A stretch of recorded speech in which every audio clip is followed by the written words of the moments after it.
Welcome to the party. I'm Sam Ekstrom of Locked On Sports Minnesota. I'm back 2 weeks away. What did I miss? Wrong answers only. I'm Luke Braun of Locked On Vikings. Nobody tell Sam what we got up to while he was away. The world can never find out. Hey, this is Arif Hasan from the Wide Left Substack. Naz Reed.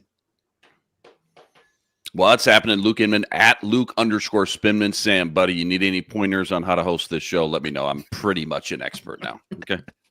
Locked On Sports Minnesota Podcasts.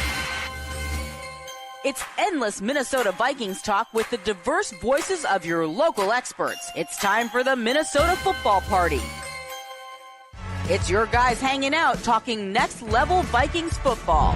So join in with Arif Hasan, Locked On Vikings Luke Braun, Superior Sports Talks Luke Inman, and Vikings insider Sam Ekstrom, plus the biggest names in Minnesota football for the Minnesota Football Party. And it starts now.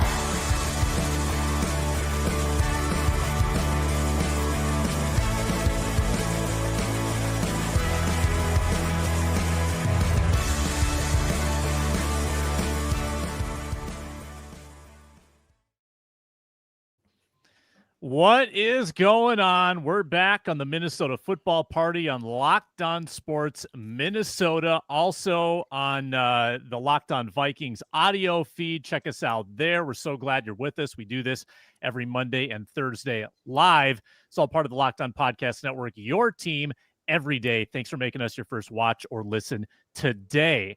On the show, I'm going to get caught up. I'm going to hear from the fellas what I missed while I was away. 2 weeks since my last show, knocking the rust off today. We also go behind the scenes as the Vikings released their draft room video, 25 minutes of gold. We break it down frame by frame, plus a new playoff proposal in Minneapolis tomorrow. The owners will converge.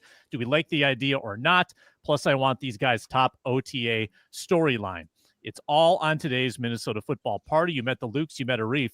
And again, I'm Sam Ekstrom. So you're still here. The show is still going. I saw some like Roman ruins in Italy just a couple of days ago, and I wondered if I would come back to something similar. Just rubble, shrapnel, like pillars fallen.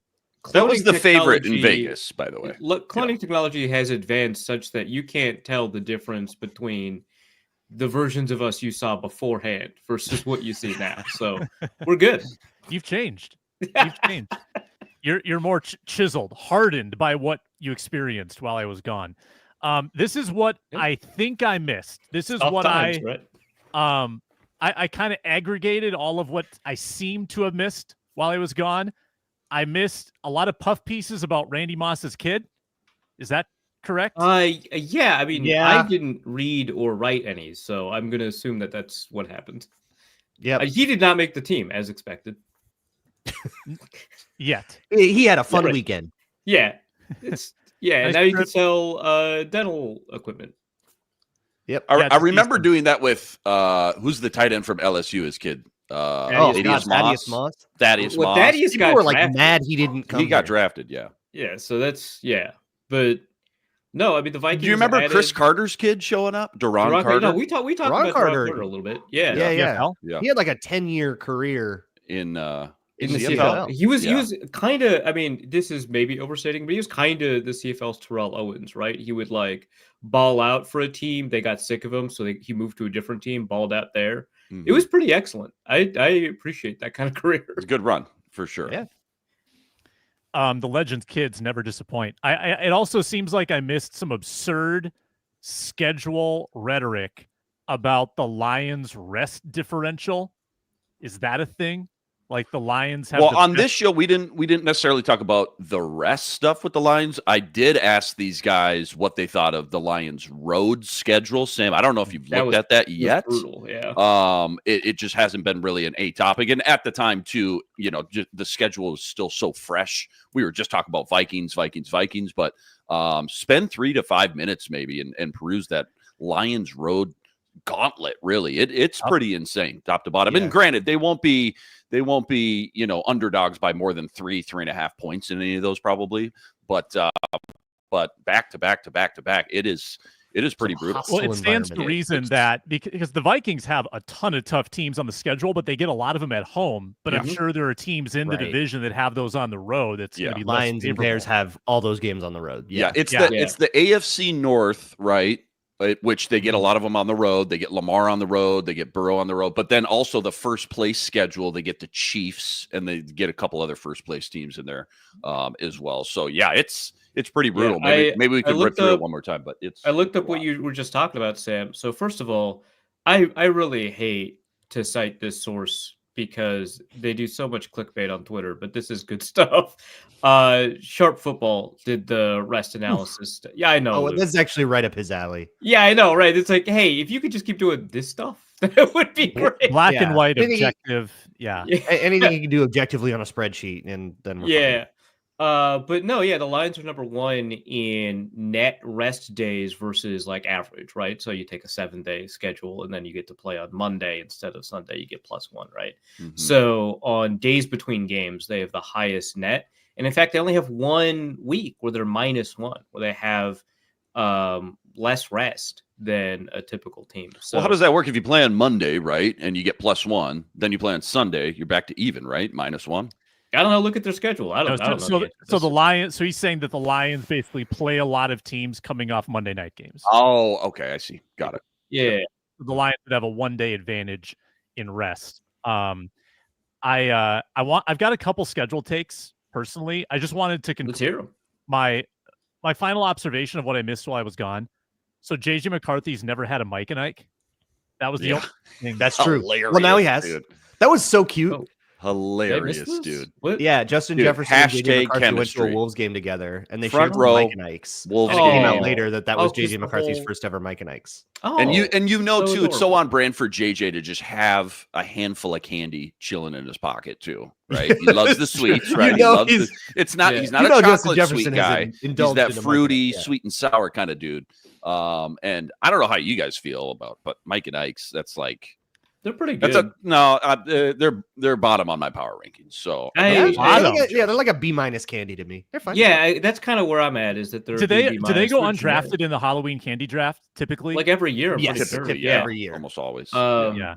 But like if I end up with Mike and Ike's in my Halloween haul, so long as there's not a too large a proportion, I'm not like disappointed, right? They're Sure. like candies where if they show up in there, I'm like, Yeah. what a waste of space. Right. That's not really where I'm at with Mike and Ike's. Which is what, for example, for you? What's a waste of space candy for you? Well, okay, so this is just me, and I understand no one's gonna agree, or not many people are gonna agree with me. But anything with shredded coconut, I just can't. That's Dude. just it's not working for me. Mounds Bar. It's like Yeah. just one candy. Like I can't think of any other coconut candies. There's a right? couple, but that's like the a primary. Smarties. one. Macaroon, Smarties are just filler. Smarties. Smarties are filler. I used to like them a lot. Now I'm a little, they are filler. It's chalk. It's kind of like the Valentine's Literally. heart candies. Like, Yeah. Yeah, that's cute, but I'm not eating that. yeah, that's adorable. Put it in the Have at trash. it. Yeah, Yeah. It's like the Um, card you get on birthday. It's like, that's great. I love that. But when you leave, I'm throwing this away. What am I doing? I'm keeping this? I'm holding on to this? Wait, I'm keeping this. How long do I got to hold on to this? It's like when you give a girl some flowers, she's like, "Oh, that's nice. How long do I have to like walk with this in my hand?" You're ripping. Don't dude. have a vase on me. I need a vacation too, Sam. All right, you're not the only one. You're doing your own job had and a- my job for the last 2 crazy weeks. like 4 weeks. I get it. It's been wild. It's been wild. Wait for the book. Wait for the Yeah. tell-all book. Okay. Is the Timberwolves season ever going to end for Luke Inman? Yeah. So bittersweet. So this is my main thought on the Vikings schedule. They don't have a true road test between weeks 1 and 9. Now you might be saying, Sam, they play the Chargers in week 8. That's not a true road test. That's going to be a Vikings home game. So they go true. from week 1 at Soldier, which by the way, I know that the Soldier curse has officially been broken, that Vikings own it now. Mhm. Still terrifies me because you're giving Ben Johnson Oh yeah. Yeah, I'm kind of in whole the same, off-season same ramp spot to as think- you. It's No, it's we like, hey, Sam, statistically, this hasn't Yeah. done a thing in a while, but like, Yeah. I Sam, don't It's know. always slop. The Vikings win the slot, but it's still always slot.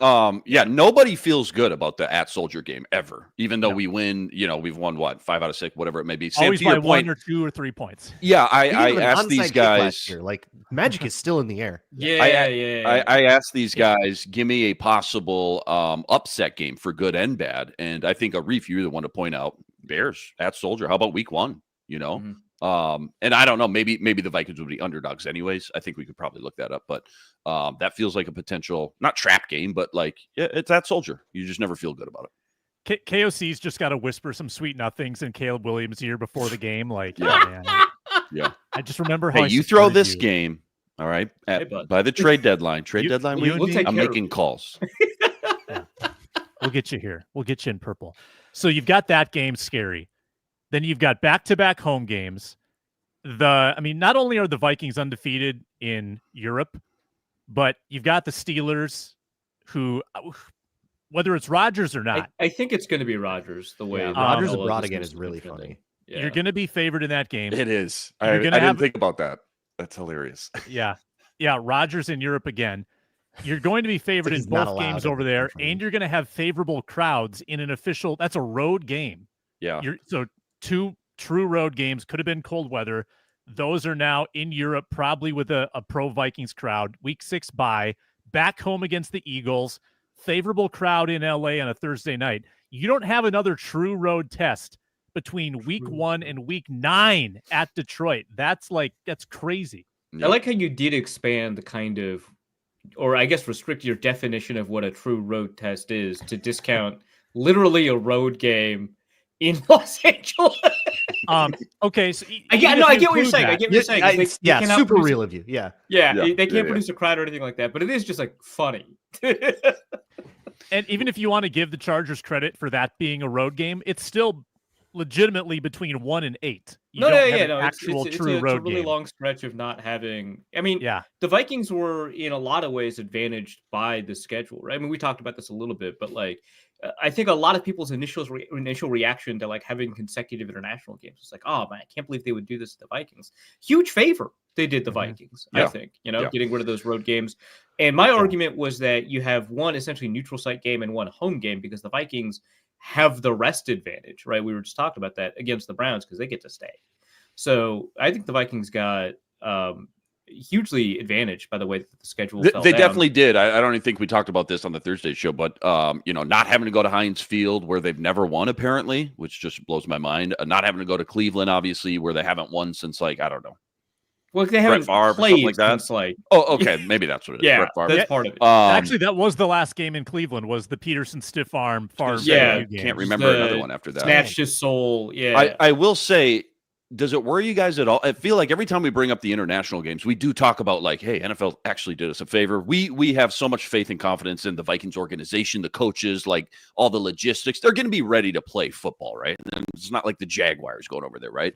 Are we glossing over it too much? Are we leaning too much and just already counting those 2 games as dubs? Anyone is treating those games as givens, and I think the fact of international travel does flatten outcomes a little bit. It makes it a little bit easier for worse teams to do better, better teams to do worse. But I also think that this is a net positive. I would rather the Vikings have this situation, for the Vikings, than the natural situation of them having road games in Pittsburgh and Cleveland. Now, again, there's a bunch of fans in the Rust Belt that have not been able to watch the Vikings play. It will be 24 years at the next opportunity.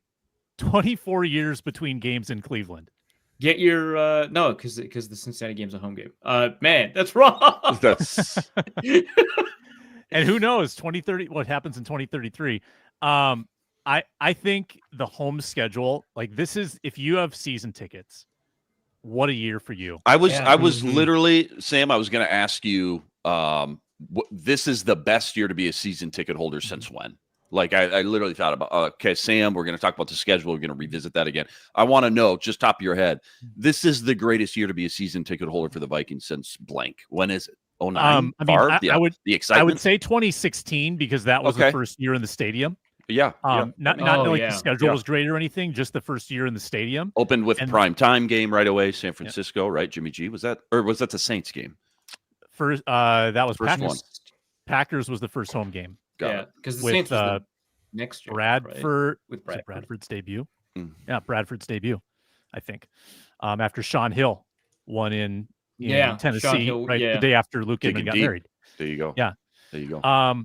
But no, it's an unbelievable wedding. home slate. You've got, and it's not Cousins, but I think Penix actually creates an even better game with the Falcons in prime time. Mhm. Burrow and Chase versus Jefferson in week 3. LSU game. LSU game, Hurts and the defending champs coming in week 7. Lamar. That's what we after picked that. for our upset game, the Eagles game. Would love to know Yeah. what you think could be an upset game as well. But just coming out of the bye, I talked about the Super Bowl hangover a little bit. Teams that, make it to the Super Bowl, win or lose, just that usually start a little bit slower. I know this is getting close to the middle of the season, but me and Arif, I think, both picked that Eagles game as a potential upset. And I'm not even convinced that the Vikings are going to be underdogs in a lot of these home games. Maybe early against Cincinnati if the line hasn't caught up, but I'm pretty bullish on the Vikings. I think the I would opening be line is surprised out if they were- on a lot of these. Yeah, like which the obviously is going to favorites change a against Dallas ton, and right? Yeah, but I think the Vikings they're should actually be only favorites. favored in 7 of the 17 games as of now. Interesting. No kidding. Okay. Yeah. Yeah, I guess there's a lot of uncertainty about JJ McCarthy, but I'm a little surprised if they're not favored against Cincinnati, and They are. They are okay, by they are. 1.5. yeah, so that makes sense. So really it's up until you get to that Eagles game.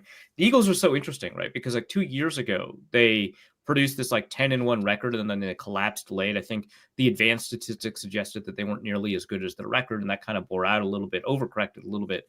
And then the next year, obviously, they improved pretty dramatically. But I feel like, despite being a Super Bowl winning team, I just feel like the fundamentals of the Eagles are not as strong as a lot of teams that we consider to be in the upper echelon, the top tier. And so they do seem like a team where there's a little bit more to take advantage of. Now, that secondary obviously improved a lot faster than I expected. Those rookies have done a lot for them. So we'll see. But I think there's more there to take than I think people typically They are imagine. favored in weeks 2 through 4. No, excuse me, 2 through 5. Falcons, Yeah, Bengals, makes sense. Steelers, Browns, and then they're They're not not favored favored again in Soldier, but they are favored at home Not? versus the Bears. in and both then the road international games. They are Yep. favored against the Bears by 1.5 on FanDuel as of now. Okay. week 1. Okay. Yeah. Oh, okay. I'm looking at DraftKings. It could have changed. It I'm looking could at have that. changed. Yeah. We don't know what Um, that, we don't know what that That's is. what book here, for Luke. sure. Yeah. Well, The home schedule is unbelievable. I think the road game that would worry me would be Seattle, just because it's Seattle. There's a revenge angle with Darnold. Seattle's always a mystery. You don't know how they're going to be playing at that point. I think that what's the over under on the Seahawks this year? 8.5, 7.5, 8.5. probably. Yeah. Yeah.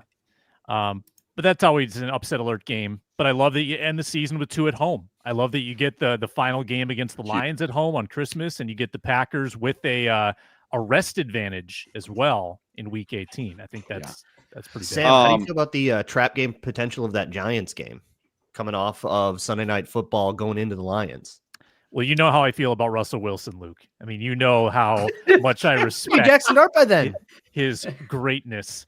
We- And Can we do Look- another bet on Jackson Dart versus Russell Wilson? how about Darnold versus Wilson? See if we can get a Darnold full versus 17 Wilson again? from both And of them. another Darnold versus.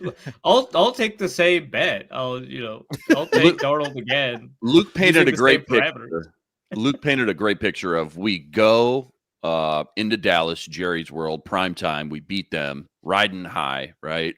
Already looking ahead to Lions, Packers at home, and then you go to the Meadowlands, the Giants, right? And all of a sudden, it's Jackson Dart for the first half. He throws 3 picks, and then Jameis comes in at halftime or something, and then just goes It's wild. cold in that It's one. cold, it's like a little windy. sleety. You've been playing great, but you're only up 3 at halftime for some reason. Like, Yeah. what's going on? I love the idea gotta- that Jackson Dart throws too many picks, so it's time to bring in Jameis.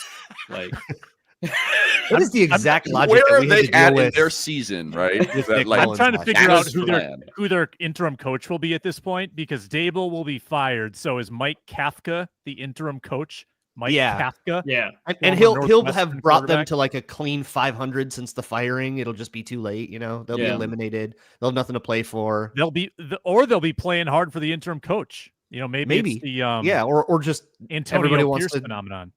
Right. Yeah. Perfect. Yeah, I think it's a fun slate. I really like the Vikings this year. I think it's a 12-5 team. I like that you have the tough games at home. I think that's the biggest take. If you want to spin an optimistic picture for this year's team, you are getting the cream of the crop in your building. That's going to swing things a lot if they play the way at home like they did last year. So Let me ask you this, Sam. I asked these guys this question. Peak in the pit, right? Best stretch, worst stretch. We talked about the worst stretch already. I mean, there's so many like tough little 2, 3, 4 week windows. We had a hard time coming up with a quote unquote best stretch. Where's the 3 or 4? Because you're optimistic, 12-5, which is great. Where's the 3-4 week window where it's like I feel good about that? I like that stretch right there. Yeah, feels like it's early. Feels like it could be Falcons, Bengals, and then the 2 Europe games. Sure. That and seems going in gettable. nearby. Yep. Yeah. You could. I think that 4-1 at the bye would be really, really possible. That's a good way to get McCarthy introduced. He hits the bye week 6, and then you hit a little bit of a gauntlet. Then you've got Eagles, Chargers, Lions, Ravens. That's a tough stretch coming out of the bye, so you got to feast before it. Yeah. I think that early stretch, and after that, yeah, I mean, I guess Cowboys, Giants feels like that's a doable 2 weeks, but they're both on the road in the NFC East. Yeah, I think you're right. I don't think there's a lot of super winnable like 3-game stretches, but doesn't it always happen that you get 2 months into the season, teams get hurt, they get banged up, they're playing below expectations. The perception changes. Right? You can say it, Sam. Well, you can just say frauds. You can say we find out who the frauds are. You can just say it. I remember last year, and Luke talked me off the ledge. I was in the fetal position going, Niners, Texans, Packers on the road. You guys, if they don't win week 1, we might be like 0-7. I don't think I would have been the one talking you off the ledge there. I was on that team as well. Wait, so was I the one talking? That doesn't sound like me at all. Right. I think you were, because I was like super low on them. Well, the conversation was if I remember. Yeah, I just Luke. I remember your counterpoint to what I was kind of getting into was like so much changes throughout the year. Like Arif's point, we don't know who the frauds are, right? Like by week 3, Niners by didn't week even 4, make by playoffs. week 5. Yeah, right. Exactly. Yeah. Yeah. Now we're like talking about how bad the Niners are. Just like generally, we're just like that's a ruinous team. Oh, we didn't get the Niners this year on the schedule. Dang. Yeah. Let's pause. Come back with some frame-by-frame breakdowns of this Vikings behind-the-scenes draft video. The Pruder, baby. Good. It's good.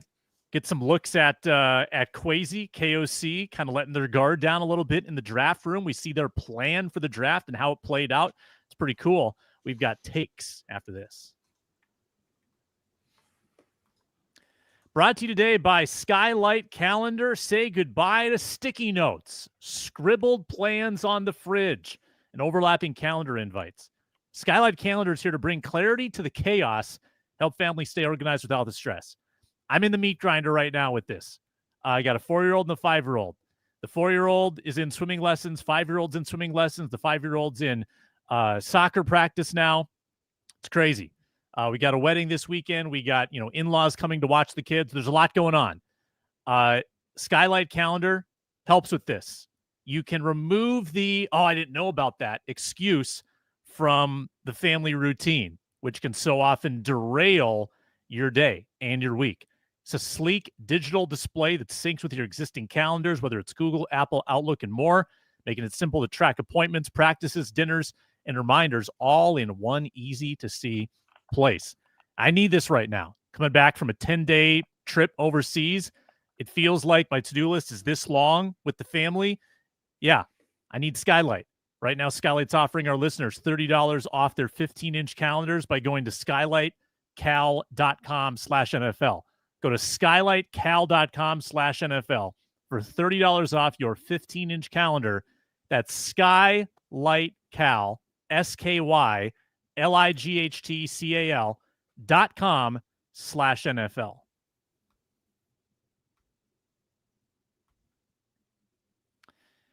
And make sure to check out the Ron Johnson Show on Tuesdays, the Care 11 football party on Wednesdays, and we're back on Thursdays. Vikings go behind the scenes. They released their draft video a couple days ago, about 24, 25 minutes, taking you in the draft room. KOC and Kwesi. I know Luke Braun did an episode about this on Locked On Vikings as well. Check that out. Luke Braun, I'll give you the first take. What did you like about this video? Because I thought there was humor, there was strategy, there was real insight. I thought it was super useful if you want to understand how the process works. Yeah, I mean, VEN has established a precedent for this kind of quality. They're killing it all the time. They did it. They done it again. Some of the interesting, I thought there was a lot you could kind of read between the lines with where they were in the war room, how they were talking about Donovan Jackson, how early in the night they were talking about Donovan Jackson, how they were sweating it through Seattle. Yeah. And then, man, I'm really worried the Packers are going to take Donovan. They were pretty honed in on him. And then later in the draft, they were honed in on Kobe King. They thought about taking Kobe King at 139 instead of Tyrion Dawkins. And then they end up grabbing him at 201. And then the other thing I thought was interesting was the counter offer with the with Sam Howell, the Sam Howell trade where it was or was it the one where they it might have been the other one, top of the third, where Kwesi could have had an extra sixth but declined that to go from 189 to 142, which on the trade chart is fairly, those two are pretty close to each other. I think the one he took is slightly better, but it seemed like an insight into Kwesi's preferences in a draft where you don't have a lot of draft picks at all, to take a lower one and move it up in lieu of just getting a whole nother pick. Very unSpielman-like. And that's what I'm super used to.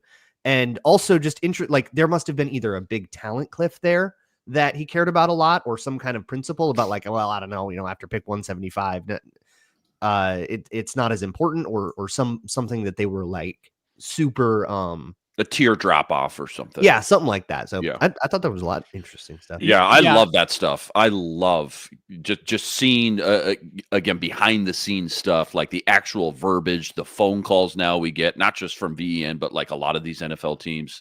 5-10 years ago, you just never knew how it all kind of played out in the draft, and that was one of my favorite parts as well. Let me ask you about the phone call bit. So do they still use the squiggly cord landline phone because it's easier to record the call for the content? Is that the only reason why they're still in the stone? Why is it a landline? That's my biggest takeaway from this. Yeah. That's interesting. Yeah, I didn't think about that, just because, the NFL has a lot of inertia, right? That's one element to keep in mind. Remember the Elvis Dumervil signing got screwed up because of a fax machine? That's in 2016, yeah. Yeah, and that's crazy, right? But the NFL is pretty slow with these things, so I don't know if that's it. Because security is not a primary concern here. Technically a landline in some ways could be more secure than us, but you're just calling it draft pick. It's not that important. Plus that doesn't stop, because people just probably call draft picks anyway.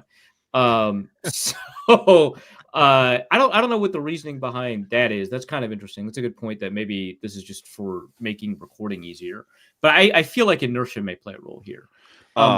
For me, I think for the video, I really enjoyed how light they kept it. Just in general, it's that is not a bombed out war room, as it were. They're having a good time. They're focused, and they can be stressed at times, but primarily the atmosphere is really good. But what I liked about this, we talked a little bit about the Donovan Jackson thing, about how laser focused they were on him, how they talked about what are the stress points here? If he gets past 17, 18, we're clear until he gets to 24 or something like that. They talked about that, but also when they got pretty close, they're they didn't super dial in on him at the same time. They were focused on him, but at the same time, they're hey, we do have this offer. Let's take a look at that and think about that for a little bit. Figure out if we think that he's going to slide if we do take this offer, which we now know that he wouldn't have, right? And they discussed it. So I think that one criticism that I think it's fair to levy against this front office is that they do dial in on individual prospects a little bit too much, and that comes at the cost of sacrificing some good trades and value, and that may have occurred here. But at least with the behind the scenes stuff, we can see that they're not dogmatic about it. Like they may index still a little bit too much on individual players, but they're not dogmatic about it, which is nice. They certainly didn't show any of the attempted trade calls leading up to the Donovan Jackson pick, which I'm sure were occurring. They kind of just skipped to the part where they called Donovan. Yeah, well, teams have gotten a little bit, I'm not going to say in trouble, but it's caused a little bit of drama when they've included the trade calls, usually for the other when it's team. a trade you don't the other make, team, yeah. I was going to agree with Arif though on the tunnel vision aspect, and I don't know if it's even a criticism, but the clip where I think it was Mark Wilf, who seemed super attentive and like relatively helpful. He cares. He was he loves it. Yeah, he's a fan in there. Yeah, but Kwesi says it was Friday night after round 3, he goes to Mark. Yeah, so the plan is, so we're going to use that 142 to call back with Seattle and try to get Howell. Then we're going to go get Kobe King and a tight end. Like he told him Friday night exactly what was going to happen, which does speak to some tunnel vision. Maybe not as adaptable, but maybe that's just more commonplace too. When you have your guys that you're targeting and your preferences, I think the perception is that they're constantly adjusting based on the board because Kwesi's all about that. Was it? They talked about a cluster of tight ends, so they knew that they were going to be able to get one or two. And I also would add that they wouldn't have included that clip if that's not what happened. Oh, right? Totally. Selective editing. Let's remember that. So here's the plan. We're going to get 2 skill players and a developmental quarterback, and then they draft a punter. Yeah, exactly. Yeah. There was an interesting moment with that in night 1 where they were sort of sweating it with Donovan Jackson, where Kwesi goes up to, I forget if it was Ryan Grigson or Roberts or somebody, and he says, "Hey, have a plan for if we strike out. See what's out there." So I don't know how attentive they were at all on the trade down offers, which was part of our debate after the draft. Was like, hey, these trade downs that happened right after, why didn't they take those? They might not have been into the idea like at all. Yeah. Let me circle back to what Arif was talking about. And I don't know who the guy was that Kwesi was like leaning in and whispering to, but I thought it was not odd, but maybe a little funny that like minutes leading up to the draft, Kwesi is leaning in and whispering to the guy sitting next to him that, hey, start thinking about what teams we could trade back for if Donovan Jackson's not there. Like we're podcasters. We had those teams memorized back in March, right? Like what? Yeah. You know what I'm saying? Like, wait, what have you guys been preparing? What have you guys been talking about in these meetings? I think that's a fair point, Luke. I will say this is probably just a focusing exercise for Kwesi. I'm confident that they talked about this beforehand. For me, I'm really, like, is this the first conversation they've had about the Chiefs and the Giants at 33? Like, trade these picks. Isn't that crazy? Can you explore that for me? Like, I'm sitting there thinking, like, what simulations were you running in the past 3 months? Like, Rick Spielman is pulling his hair out watching this right now. Yeah, like, right. We're 2 hours before you're on the clock. It felt like Kwesi was almost like running the kindergarten version of the draft. Like that war room was built for Spielman, right? And so you've got like all these digital boards that allow you to simulate all these trades. Yeah. Donovan or trade back did seem like the play. Early it was on. It was Donovan, and if he's gone, we'll figure out who takes this. I think it was Ron Johnson who said they had Donovan rated higher than Tyler Booker. Which that doesn't shock me. Talk about it may shock some people though. I think it should shock most people. That doesn't particularly shock me. I think obviously the consensus right is that Booker was substantially better. But I think one thing that we should understand about the way that a lot of teams approach the draft is that their draft boards are much smaller than the ones that we see. Yeah, they're not looking at the 120 guys they like. Right. So so like a lot of teams will be actually 120 seems to be, from what I can tell, a typical team draft board. Some teams will expand it all the way out to 150, which is not that many, right? And some teams are as tight as like 60. Like, I think sometimes the Rams can be like that. The Belichick Patriots were certainly like that. And they're not all 60. The top 60. Belichick would run out of dudes in like guys. It's guys sprinkled in that they know they can get on day 3 though too. It's just guys that they like. That And so they'll evaluate the people that are all like on the consensus board. I've got like 300. They'll evaluate all those players, right? Yeah. But those players aren't team fits for whatever reason, and typically it's not even necessarily like a character thing or an injury thing. It's like Tyler Booker doesn't fit our scheme, right? So we're not putting him in a position to fail by grabbing him. Like, sure, if he's an undrafted free agent, but he's just not on the board. So I think that's kind of part of what happens here is like, oh, they had Donovan Jackson rated ahead of Tyler Booker. I mean, if they were building a team from scratch and they didn't know who their coach was, maybe they'd have Booker higher, right? But for the way that they construct, for the way team, they run, you know, that's not super shocking to me because of how teams, you know, construct these boards. I have the same. I have when I do my draft big board, I do it Vikings specific. Like I do it for like with scheme fit in mind, which will lead me to put first round guys in the third sometimes because they don't fit us. I don't think that was why I did it with Donovan Jackson over Tyler Booker. I think I just liked Donovan Jackson. You just like Donovan Jackson. Yeah, you just like it. Yeah. But doesn't seem that crazy to me. I had it. Funny moments from the video. Quasi's take the trash out alarm coming up. Dude, that was so real. If We've all been there. Was here, if Quasi was here before the draft, once I found out he has an alarm to remind him to take the trash out, catapulted, dude. Like A+ awareness. It's a rare moment when you actually see the analytics, right, come to fruition in real time and make a big impact, right? Like phone buzzes, game time. Take the trash out. Game time. Macho Meach, yeah. Game time. There it is. Game time. Other funny moment, KOC telling Tyrion Ingram Dawkins to clean up the sack dance. That was good. and we talked about it. Right? That was the best part. Hey man, we talked about this. That's why we're doing this. That's why you're coming here. Like really leaned into it. We watched film in my office. Your sack dance. Before we get to the mustache, they showed 3 highlights. I don't know if anybody caught this when they drafted Kobe King. Up on the 25-minute video. The first 2, good highlights, 2 big hits. Third one, they're playing Boise State, and it's Ashton Genty just kind of muscling his way out of an arm tackle and running away. Oh, and then, I noticed that too. And they cut real early on. I was like, bold decision there. Did you run out? Like, is that? Did you run out? We need one you more. You did not need to use that clip. You could just use a different clip. So the clip was King missing a tackle, basically. It was like a low tackle on Ashton Genty, and I don't know how it. It's not a highlight you want in there. Let's just put it that way. It's not embarrassing or like, oh my gosh, this guy's undraftable now. He's going to get. No, it's Ashton Genty too, by the way. Like, okay. But right. It's not like when the closest I can remember is like Sanderstill in the national championship 2 years ago. Like just like early on, just getting absolutely not even decleated, just like juked out of his ankles. Yeah. And he's like a good run defender, and Washington did a great job picking him and all that. But like that was just like, what are we doing? Wow. This is my one moment, man. I get drafted once, and that's what you're playing up there. Yeah. That's so it's not like that exactly, but it was curious the choices they made.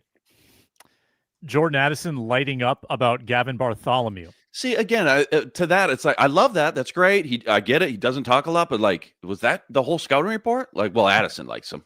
So Jordan, we got a cluster. We got a cluster. It did feel a little bit like, well, there's like 5 of these guys. Just I don't know. We got a cluster. Addison liked them. Chemistry. Chemistry. Chemistry. I mean, does anyone know the name of our tight ends coach off the top of their head? Angelico. Oh yeah, that's right. I mostly remember that because, you could have said anything there, and I would have went. I mostly remember that because the next video that was on my recommended after I watched this one was Kevin O'Connell and Pete Bursich breaking down the draft class, which is really great. It's a film room. It's wonderful. Kobe King looks fantastic. It comes out of that looking amazing, by the way. Love that. But they do talk about Gavin Bartholomew, and he's like, yeah, I just wanted to, make sure we got, a high potential guy for Angelico to mold or whatever. And I was like, oh yeah, that is the name of the tight ends coach. That's cool. That's how I remembered. But no, I super recommend that video because it breaks down kind of the way that teams might take a look at a prospect. Obviously, it's like limited in terms of like what you're going to get from it. They're going to focus on the positives, and they're going to cater their communication to a YouTube audience as opposed to other scouts and coaches. So there's always a limitation, but I think it's really good. And it gives you a lot of insight on how they plan to use Tyrion Ingram Dawkins, right? So in the consensus big board, for example, he's listed as a 5 technique, which is typically for me stand-in, right? It's just like this typically is not for actually 5 techniques. It's what I use to situate people who could be both edge rushers and sub package kind of guy. Yeah. And that's usually how it breaks out in the construction of those positions. But that's exactly what the Vikings. So we heard after he was drafted, we heard Grigson talk about him being used in kind of a versatile manner. But then you get, KOC talking about, what's really funny is that he uses the word defensive end to refer to an edge rusher. He's like a 6 technique, a defensive end. And you're like, oh, it's kind of curious, right? Because technically the edge rusher in the Vikings defense is typically an outside linebacker, right? And we have collapsed all of these. We just say edge rusher because it's a lot more convenient for us. And I think it's the correct move. We do lose a little bit of nuance sometimes, but it was interesting because he was like defensive end and you're like, oh, yeah, now I know what you're saying. I wonder if every time they watch film with Flores, it's just like, dude, you're killing me. It's not. Come on, man. Dude, yeah, it's not. He's an offensive guy. You got to cut him some slack. But they talked about using him on third downs as a 3 technique, as an edge rusher on first and second. Like, it was interesting, and I highly recommend the video. Again, Kobe King looks amazing in that video. Yeah, love to hear that. Was there one guy, again, like you said, they're not going to make anybody look bad, right? But was there one guy you're a little underwhelmed with? Only 5 options here. You already talked about 2 of them. Was there one guy you're a little underwhelmed Well, Ty with? Felton, because and again, they didn't make him look bad, like you said, but they didn't spend very much time on him, and I was I wonder what that's about. Yeah. Yeah, they spoke a lot about intangibles, about his passion. And then when it came to production, they're like, yeah, I mean, he had 100 targets, 140 targets. He was showing up on tape in the Big Ten every game, kind of volume based. I think there's a lot of technique to work out with him. And one thing, just now that we're talking about Ty Felton, going back to the schedule, Sam, you like the first 5 games there a little bit, maybe after the Soldier 1, 2 through 5, whatever it may be. Possibly no Jordan Addison. Do you still feel as good with Jalen Naylor as your 2 and Ty Felton maybe as your 3, or however that shakes out? I'm so curious about Naylor's hands, like whether or not that's going to be, because I think that was the primary issue last year, right? That's the thing people are mostly mad about, which I do think he kind of got through it. Yeah, and over the course of his career, his drop rates, not that it's a long career, but the drop rate wasn't an issue the year prior to that, and certainly I don't remember that being an issue in college. So I'm super kind of had a little moment, which happens, I guess. But yeah, will that stick? I don't know if you mentioned this last week, Luke. Seifert 6 days ago. Jordan Addison has a jury trial scheduled for June. I think Braun or Arif looked it up. Yeah. I asserted something and was wrong, and then Braun looked it up. So that's what happened. He pleaded not guilty. Pre-trial conference hearing was held Monday. So he is aiming for exoneration. I guess that would be the scenario where there is not a suspension. And if it's June 16th, that's the trial or it's a pre-trial hearing? Because I'm wondering how slowly the wheels are going to move here. Is this going to be resolved by the season? I think. Correct me if I'm wrong too. You can be cleared of charges, but the NFL could still suspend you. Yeah, they can do whatever they want. Yeah, and that has happened, but it is usually in cases of domestic violence or civil. For I would be surprised, I guess, if he was cleared of charges and the NFL still chose to suspend him. Probably not the case for Addison. Yeah.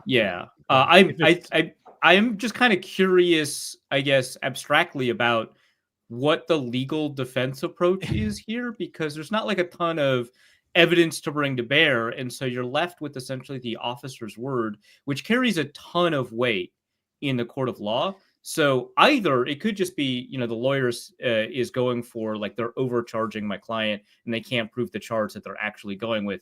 And because of double jeopardy rules, they can't go through the whole process again with a more appropriate lesser charge. Maybe that's what they're doing. Right. But I'm so curious because the officer found him sleeping on the side of a road.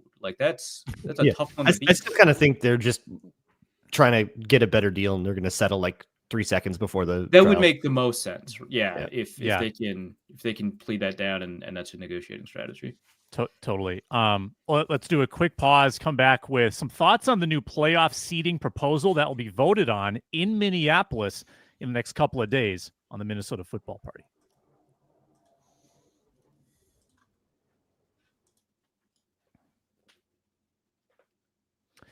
All right, another rule that may be partially in response to the Minnesota Vikings being a 14-3 team that, in theory, would have had to go on the road and win 3 playoff games to make the Super Bowl. last year. Now they didn't. They lost the first game, and it was a moot point. But like, here's the new proposal. I'll lay it out. The first round stays the same. Good. 4 division winners host a game. Reseeding based on record in the second round. So if you play out last year, Vikings win the first game, then they rocket up to the number 2 seed, and they would have hosted the divisional round game against, I think, Philly. It would have been Philly last year.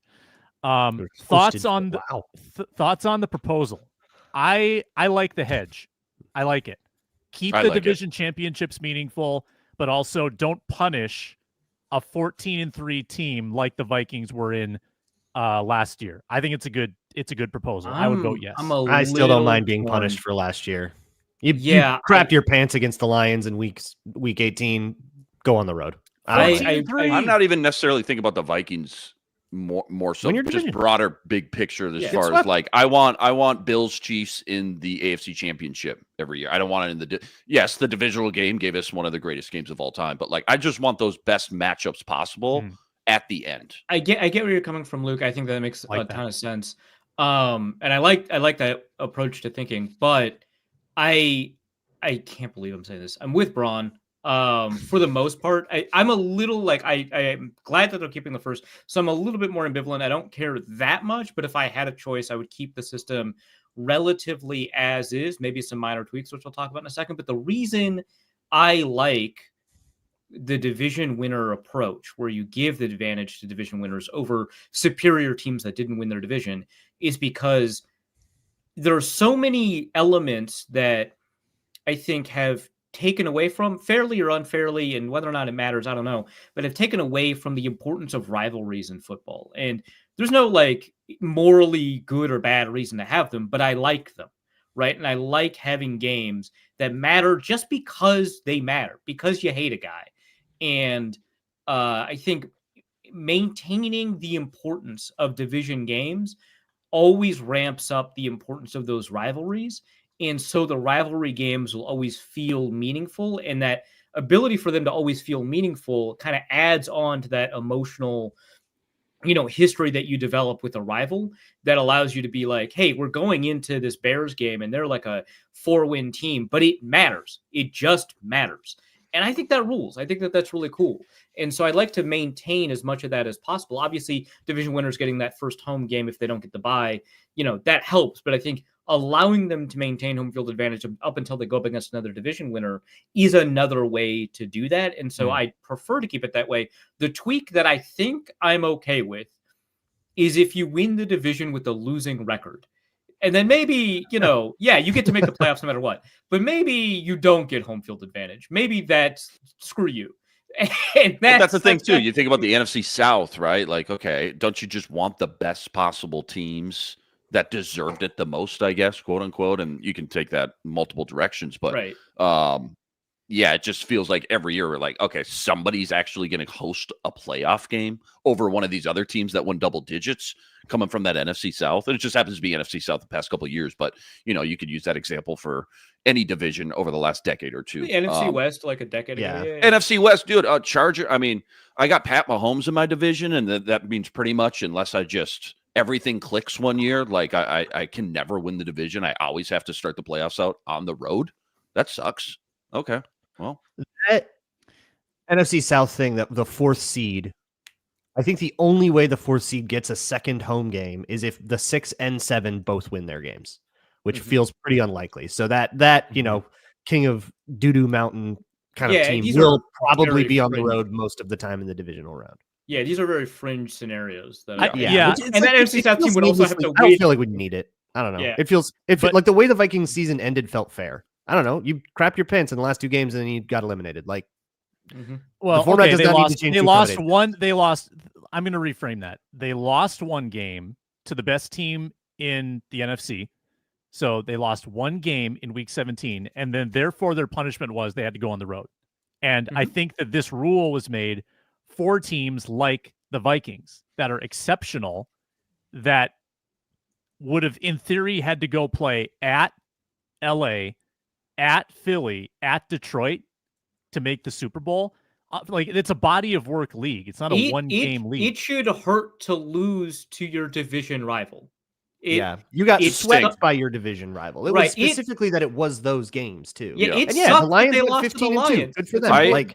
I actually, for me, it's like a fringe scenario. I don't think we need to change the rules about it. Yeah, for me, both things are true. Like, I don't think, I want to go save the Vikings because they crapped the bed. Like, you should be able to go into LA, right? You won 14 games. You should be able to go into LA and beat the Rams, dude. Yeah. If you can't, then all right, pack your bags. You're going to Cancun. I also still want Bills Chiefs in the AFC Championship every year. One thing to kind of keep in mind here, and I think it's kind of interesting because Braun and I are kind of arguing from a more old school perspective, whereas Sam is arguing from, I think, like a newer approach, which I find so interesting given the framework I usually approach these things.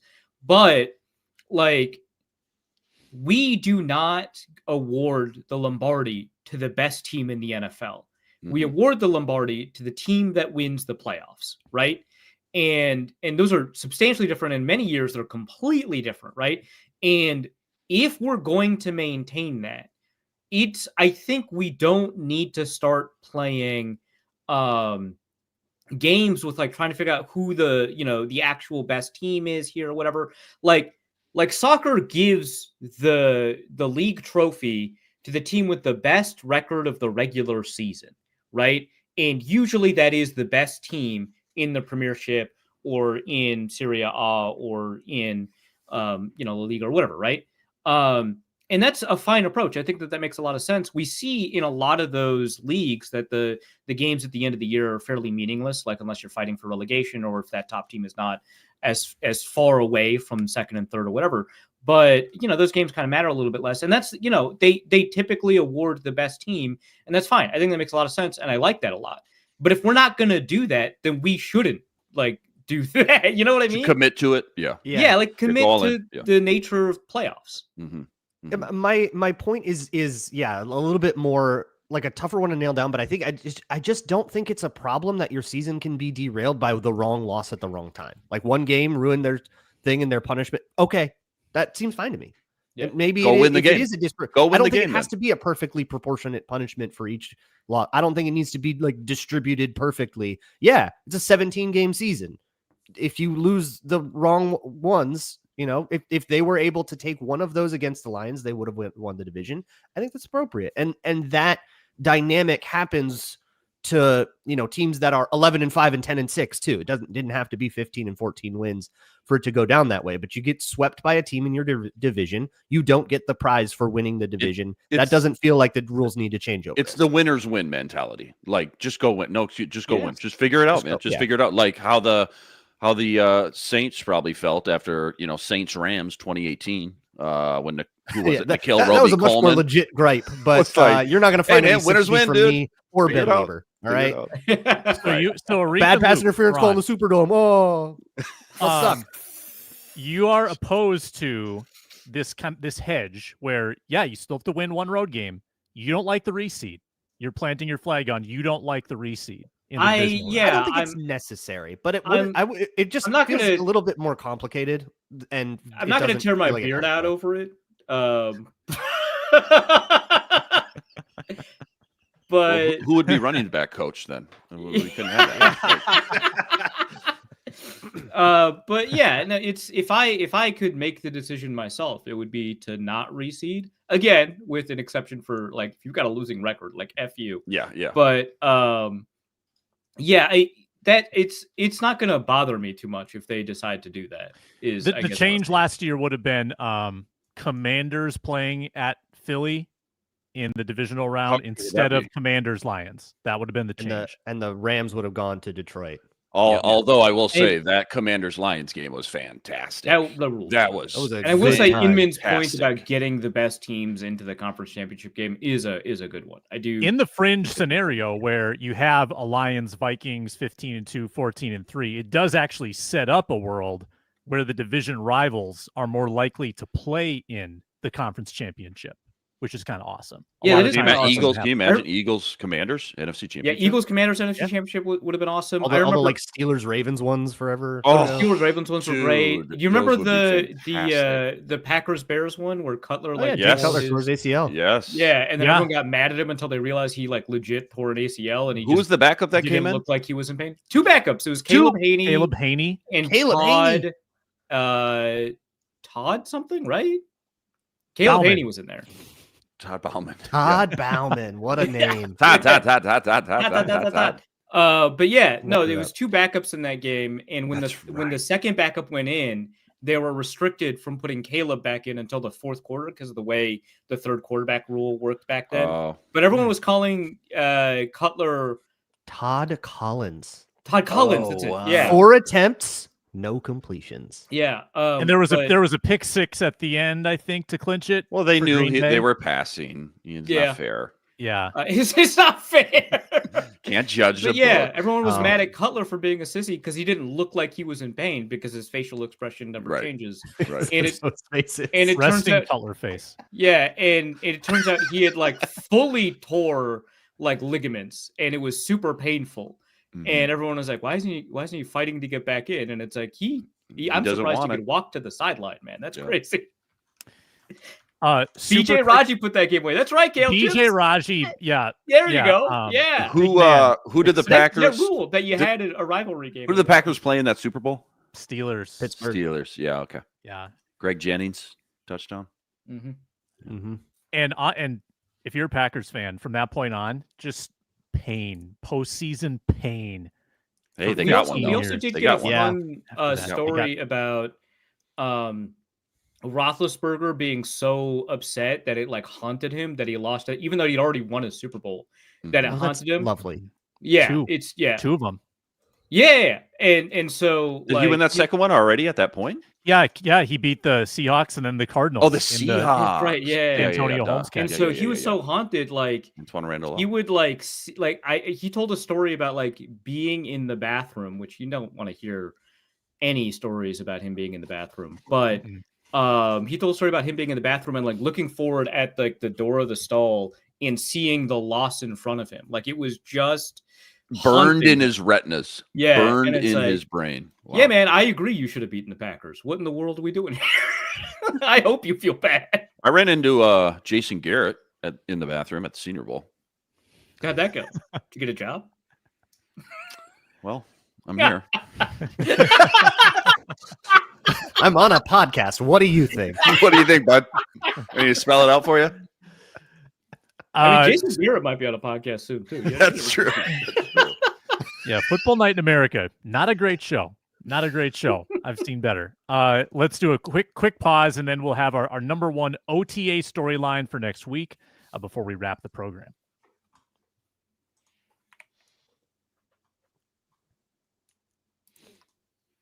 Week from tomorrow, OTAs, TCO Performance Center. I'm expecting pretty solid attendance, like probably attendance somewhere in the 75, 80 range, 85 maybe. Vikings have a good track record of showing up for these, even if not everyone's participating.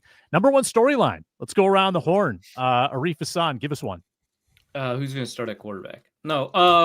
There's gonna be a report the first day. Right. of Yeah. JJ McCarthy taking first team reps, and then everybody's gonna be like, "What?" Like, Well, and how certain many people, I'll reps, say, too? It's gonna be certain how people many reps. are gonna be like, Yeah. "Whoa."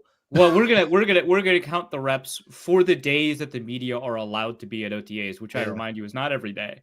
What was JJ McCarthy's passing percentage in seven right. on sevens? Or Well, like this is what we Handing just off did from with 7 on. Yeah. this is what we Yeah. just did with Max Brosmer last week. Yeah. The media was only there for one of the 3 days, but he was 7 of 9. But the two The two were incompletions picked. were interceptions. Yeah. And is he going to push? For the QB3? Like, Yeah. it's tough when So, you only get a small sample, right? I don't know. Like a lot of the storylines are kind of like silly that they're storylines. Is JJ McCarthy going to start? Is Donovan Jackson going to be the left guard? Like, yeah, those are. Yep, he is. So to me, I'm more curious about how Tyrion Rockins is going to be used. But I think the storyline is going to be what the skill position group is going to end up looking like on both sides of the ball, right? Like, where Ty Felton fits in. what the cornerback, setup is going to be, who the top 3 cornerbacks are, stuff like that. Yeah, who's your starting left tackle with no Christian Darrisaw? Who's your cornerback 3? Is it Okudah right away? Who is it? I don't know. Blackman healthy. Who's your running back 3? Obviously, I'm assuming Ty Chandler, but I think that's more down the road.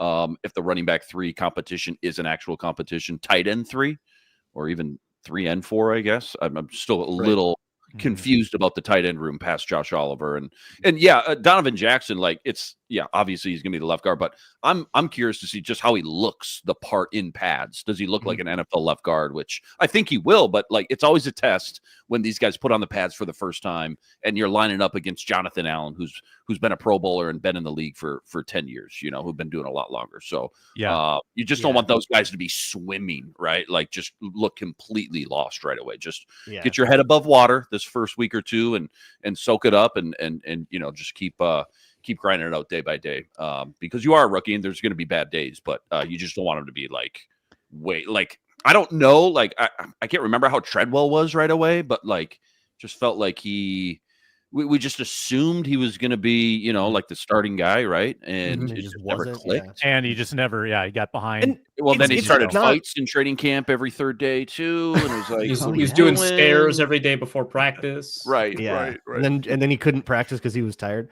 Yeah.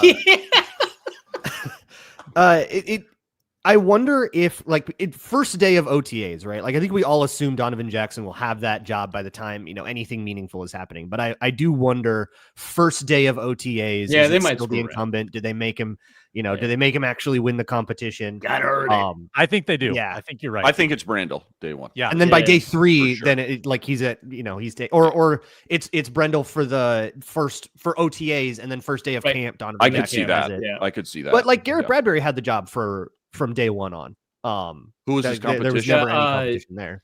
Oh, if I recall correctly, Ed Ingram did not have the job in OTAs. Correct. No. Yeah, it was somebody it was Jesse Davis. I was just going to say the 7th conditional. And then in training camp, I don't think the first day of training camp, Ed Ingram was if I remember correctly. No, it took him took him a while. Yeah, like Jesse For Davis a second round didn't even guard, play in a preseason. It took game. him a while. Right. Yeah, like so, it was he and then I think he got hurt or something like that too. Or no, that was Chris Reed. And Ingram was like a Chris Reed. Chris Reed.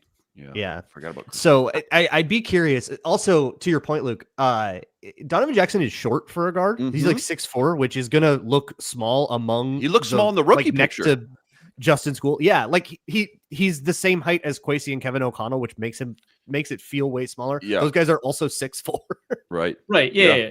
Like Kwesi was a basketball player and Kevin O'Connell was a quarterback, right? You have to NFL quarterback. Next to your coach and you're the same height when you're an O-lineman looks so bizarre. It's so weird looking.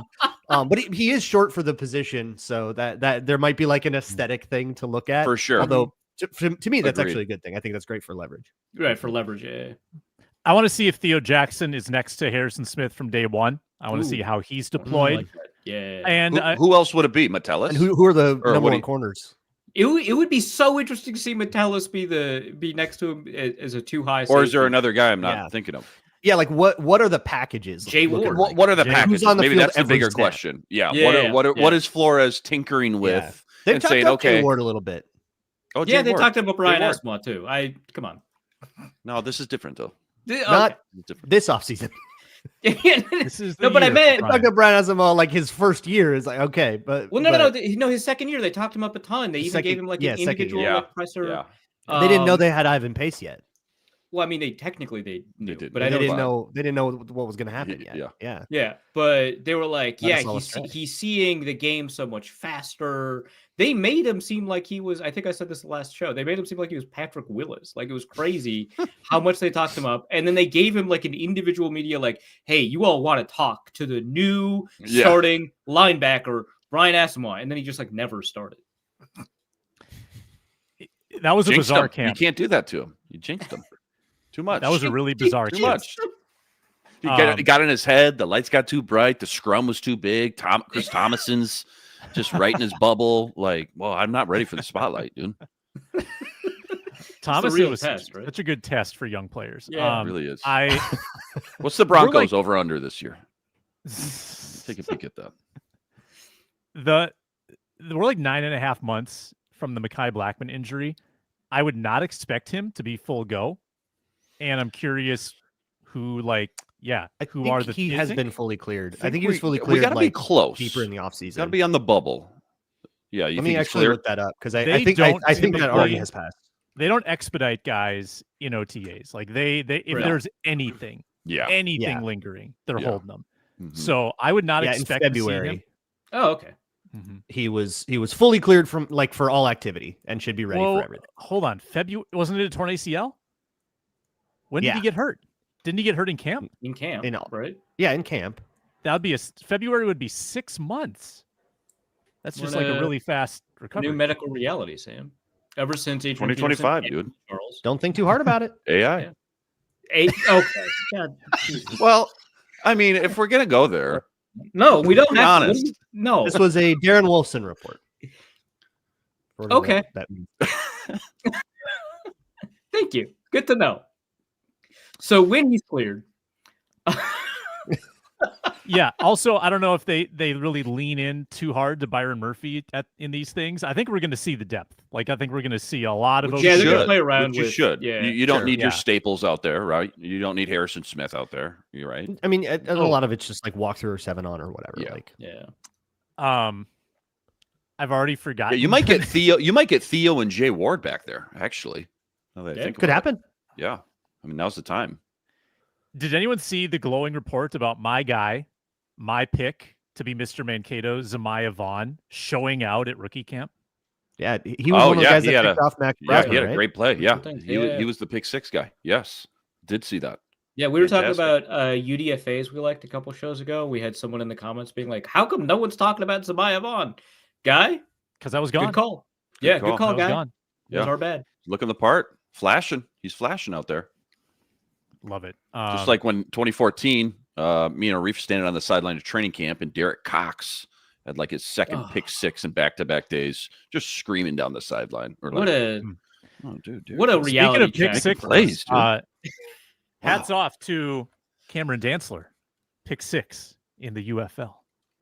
Hey, Oh, let's go. The needle. The The needle. needle. He's back. He's back. He's back. Gonna get Okay. signed. You know, if he signs to and the then NFL team, released. do we call that threading the needle? Is that That's good. Excellent.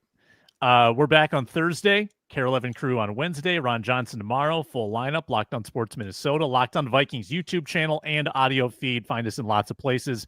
Get more behind the scenes draft video breakdown with Luke Braun on his latest show. Check out Wide Left with the Reef. Check out the postcasts with Luke Inman. Twins rarely lose. T-Wolves not going to lose again. It's all good on the postcast. And I'm Sam Ekstrom. Thanks for watching. Thanks for listening, commenting, and subscribing. And we will talk to you next time.